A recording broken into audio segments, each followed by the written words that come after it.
ओम सूर्य देवाय नमो नमः। आज है पौष माह का पावन रविवार। आज के दिन सूर्य देवता के निमित्त पूजा पाठ, उनके व्रत कथाओं को सुनना बहुत शुभ माना जाता है। और पौष माह में विशेष तौर पर रविवार के व्रत भी किए जाते हैं। वही कथा का श्रवण आज इस वीडियो में करेंगे। आरंभ करते हैं। सर्व मनोकामनाओं की पूर्ति हेतु रविवार का व्रत श्रेष्ठ व्रत माना जाता है। इस व्रत को करने की विधि बहुत सरल होती है। प्रातःकाल स्नान इत्यादि से निवृत्त होकर साफ स्वच्छ वस्त्र धारण करें। शांत चित्त होकर परमात्मा का स्मरण करें। भोजन एक समय से अधिक नहीं लेना चाहिए। मीठा ही भोजन किया जाता है। इस व्रत में बाल भी इस दिन नहीं धोने चाहिए। और लाल रंग के कपड़ों को धारण करना शुभ माना जाता है। नीले रंग के कपड़े, काले रंग के कपड़े अशुभता की श्रेणी में आते हैं। भोजन तथा फलाहार सूर्य के प्रकाश रहते ही कर लेना उचित होता है। यदि निराहार रहने पर सूर्य छिप जाए तो दूसरे दिन जब सूर्य देवता उदित हों उन्हें अर्घ्य देने के बाद ही व्रत खोले, ऐसा शास्त्र वर्णन कहता है। व्रत के अंत में व्रत कथा सुननी चाहिए। व्रत के दिन नमकीन तेल युक्त भोजन कदापि न करें। इस व्रत के करने से मान सम्मान बढ़ता है और शत्रुओं का भय खत्म होता है।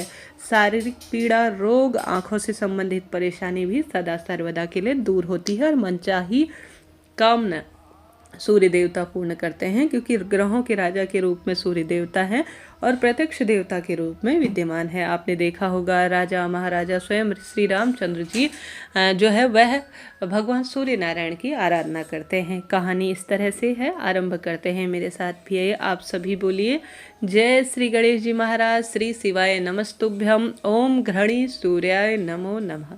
एक बुढ़िया थी। उसका एक नियम था कि प्रति रविवार को सवेरे ही स्नान इत्यादि करके घर को गोबर से लीप कर फिर भोजन तैयार कर भगवान को भोग लगाकर स्वयं भोजन करती थी।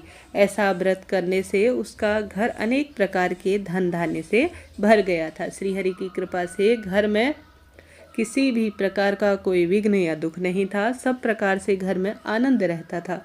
इस तरह कुछ दिन बीत जाने पर उसकी एक पड़ोसन उसकी गौ का गोबर वह बुढ़िया लाया करती थी। विचार करने लगी कि वृद्धा सर्वदा मेरी गौ का गोबर ले जाती है, इसलिए मैं अपनी गौ को घर के भीतर बांध देती हूँ। बुढ़िया गोबर न मिलने से रविवार के दिन अपने घर को न लीप पाई। इसलिए न तो उसने भोजन बनाया, न भगवान को भोग लगाया और स्वयं भी बिना भोजन किए ही सो गई। इस प्रकार उसने निराहार व्रत किया। रविवार हो गया और पूर्ण रात्रि हो गई और वह भूखी सो गई। रात्रि में भगवान ने उसे स्वप्न दिया और भोजन न बनाने तथा भोग न लगा पाने का कारण पूछा। वृद्धा ने गोबर न मिल पाना और नियम टूटने का कारण बताया। जब भगवान ने कहा कि माता, तुमको ऐसी गौ देता हूँ जिससे तुम्हारी सभी इच्छाएं पूर्ण होती हुई आपको प्रतीत होंगी, क्योंकि तुम हमेशा रविवार को गौ के गोबर से लीप कर पूरे घर को सुंदर सजाकर मेरे लिए भोजन और भोग बनाया करती थी। इससे मैं खुश होकर तुमको वरदान देता हूँ। निर्धन को धन और बांझ स्त्रियों को पुत्र देकर दुखों को दूर करता हूँ तथा अंत समय में मोक्ष भी प्रदान करता हूँ। स्वप्न में ऐसा वरदान देकर भगवान तो अंतर्ध्यान हो गए और जब वृद्धा की आंख खुली तो वह देखती है कि आंगन में एक सुंदर गौ और उसका बछड़ा बंधे हुए हैं। वह गाय और बछड़े को देखकर अति प्रसन्न हुई और उसको घर के बाहर बांध दिया और खाने के लिए भी सुंदर तरीके से चारा डाल दिया।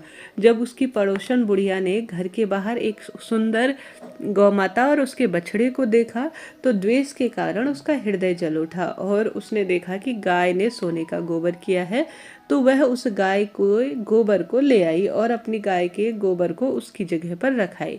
वह नित्य प्रतिदिन ऐसा ही करती और सीधी सादी बुढ़िया को इसकी कोई खबर नहीं थी। तब सर्वव्यापी ईश्वर जी ने सोचा, अर्थात भगवान ने सोचा, चालाक पड़ोसन के कर्म से बुढ़िया ठगी जा रही है, तो ईश्वर ने संध्या के समय अपनी माया से बड़े जोर की आंधी चला दी। बुढ़िया ने अंधेरे के भय से अपनी गौ माता को घर के अंदर बांध दिया। प्रातःकाल जब वृद्धा ने देखा कि गौ ने सोबने का गोबर दिया है तो उसके आश्चर्य की सीमा नहीं रही और वह प्रतिदिन गौ को घर के भीतर ही बांधने लगी। उधर पड़ोसन ने देखा कि बुढ़िया घर को गौ माता को घर के अंदर भीतर बांधने लगी है और उसका गोबर सोने का उठाने का दाव था वह अब नहीं चल रहा है। तो वह ईर्ष्या और डाह के से जो है जल उठी और कुछ उपाय न देख पड़ोसन ने उस देश के राजा को जो है सभा में पूर्ण रूप से यह बात बता दी कि महाराज, मेरे पड़ोस में एक वृद्धा रहती है, उसके पास ऐसी गौ माता है जो अपने आप जो है सोने का गोबर करती है। वह जो है उसके पास रहने योग्य नहीं है, वह आपके पास होनी चाहिए। आप उसे सोने के जो गोबर करती है उसे घर लाएं और उस सोने को बेचकर अपने जो प्रजा है उसकी सेवा में इस धन को लगाए। वृद्धा इतने सोने का क्या करेगी? राजा ने यह बात सुनी तो अपने दूतों को वृद्धा के घर से गऊ लाने की आज्ञा दी। प्रातः वृद्धा ईश्वर को भोग लगाकर भोजन ग्रहण करने जा ही रही थी कि राजा के कर्मचारी गौ को खोलकर ले गए। वृद्धा काफी रोई चिल्लाई, किंतु जो कर्मचारी थे उनके समक्ष कोई कुछ भी नहीं कर सका। उस दिन वृद्धा गौ के वियोग में भोजन न कर सकी और रात भर रो रो कर ईश्वर से गौ माता को पुनः प्राप्त करने की प्रार्थना करने लगी। उधर राजा गौ को देखकर बहुत प्रसन्न हुआ, लेकिन सुबह जैसे ही वह उठा सारा महल गोबर से भरा हुआ देखा। राजा यह देखकर घबरा गया।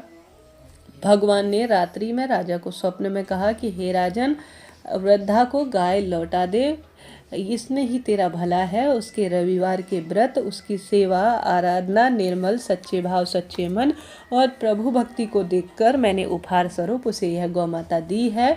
ऐसा गलत कार्य मत कर, उसे तुरंत ही सुबह उठकर आप जो है उसे गौ दे दे, नहीं तो बहुत बुरा आपके साथ हो सकता है। प्रातः उठते ही राजा ने वृद्धा को बुलाकर बहुत से धन के साथ आदर सम्मान के साथ क्षमा प्रार्थी होते हुए गौ और उसका बछड़ा उन्हें लौटा दिया। उसकी पड़ोसन दुष्ट बुढ़िया को बुलाकर उचित दंड दिया गया। इतना कहने के बाद राजा के महल से गंदगी सुबह देखते हैं कि देखते उसकी घर की जो गंदगी थी महल की, वह पूर्ण रूप से साफ हो गई।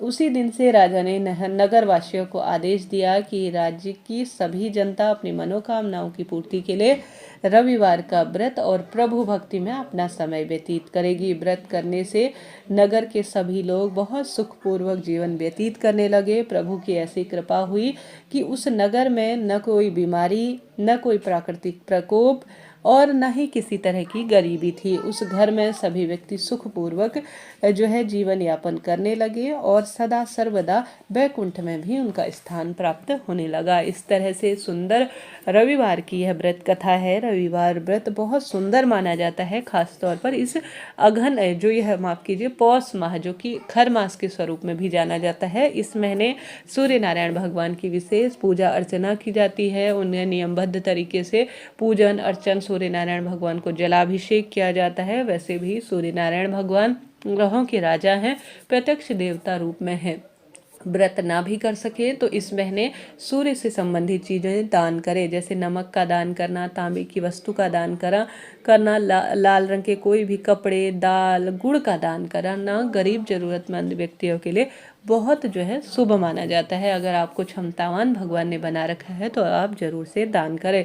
इस तरह से यह व्रत कथा थी, आपने इसका श्रवण किया, आप यहाँ तक हैं, आपका लाख लाख धन्यवाद। और आप सभी कमेंट्स के माध्यम से श्री शिवाय नमस्तुभ्यम और साथ ही जय श्री सूर्य नारायण भगवान लिखना ना भूलें।